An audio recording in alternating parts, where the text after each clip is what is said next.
बरसात के दौरान बादलों में गरज चमक क्यों होती है? रोशनी पहले और आवाज़ देर से क्यों आती है? क्या आसमानी बिजली गिर भी सकती है? आसमानी बिजली कितनी तेज़ होती है और कितनी ख़तरनाक होती है? आसमानी बिजली से हम कैसे बच सकते हैं? दोस्तों, वीडियो मुकम्मल देखने से पहले हमारा चैनल ज़रूर सब्सक्राइब करें।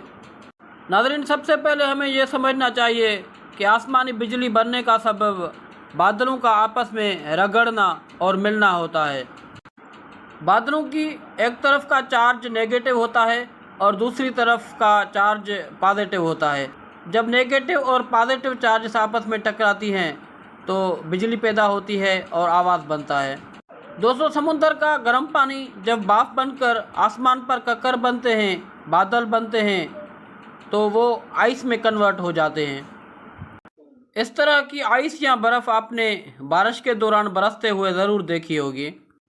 नाज़रीन, इस तरह की जो बिजली होती है, आसमानी बिजली, वो कभी कभी बादलों के अंदर बनती है, कभी बादलों का एक दूसरे से मिल जाने से बनती है, तो कभी कभी उसका जो रुख होता है वो बादलों से सीधा ज़मीन की तरफ भी होता है।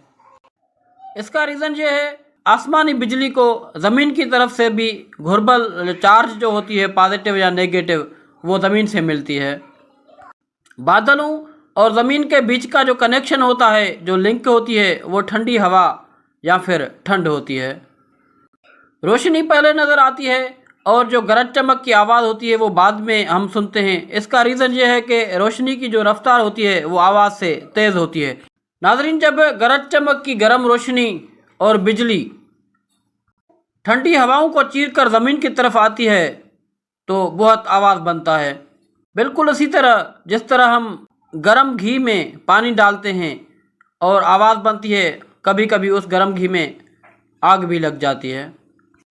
नाज़रीन, हमें साइंस से पता चलता है कि ये जो आसमानी बिजली होती है इसका करंट 10 करोड़ होता है और आमतौर पर हम घरों में 220 बिजली इस्तेमाल करते हैं और इसका जो एम्पेयर होता है वो 10,000 से भी ज़्यादा होता है और हमारे पास आमतौर पर फ्रिज और पंखे 5 एम्पेयर पर चलते हैं।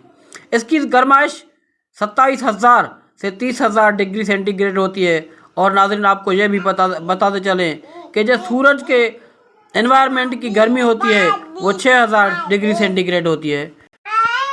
नाज़रीन, ये जो आसमानी बिजली का सफ़र होता है ये 0.005 पर सेकंड में मुकम्मल हो जाता है।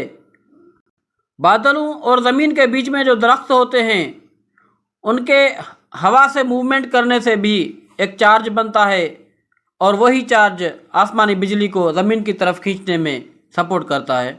नाज़रीन, आसमानी बिजली से बचने के लिए साइंसदानों की तरफ से एक तजुर्बा किया गया है कि कापर की जो तार होती है वो घर के ऊपर लगा दें और उसके साथ एक और तार कनेक्ट करके आप ज़मीन में फिक्स कर दें, तो उससे हम आसमानी बिजली के ख़तरे से बच सकते हैं।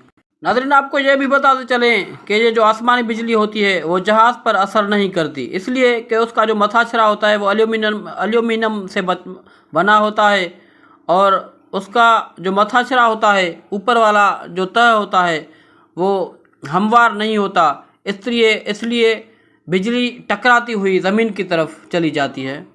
नाज़रीन, खाली मैदान, दरख्त, पानी और मोबाइल की तरफ ये आसमानी बिजली ज़्यादा अट्रैक्ट करती है।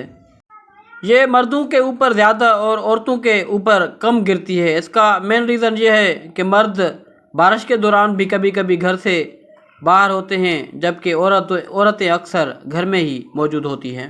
इस तरह के मज़ीद इंफॉर्मेटिव वीडियोस देखने के लिए सब्सक्राइब करें हमारा चैनल और बेल आइकन ज़रूर प्रेस करें।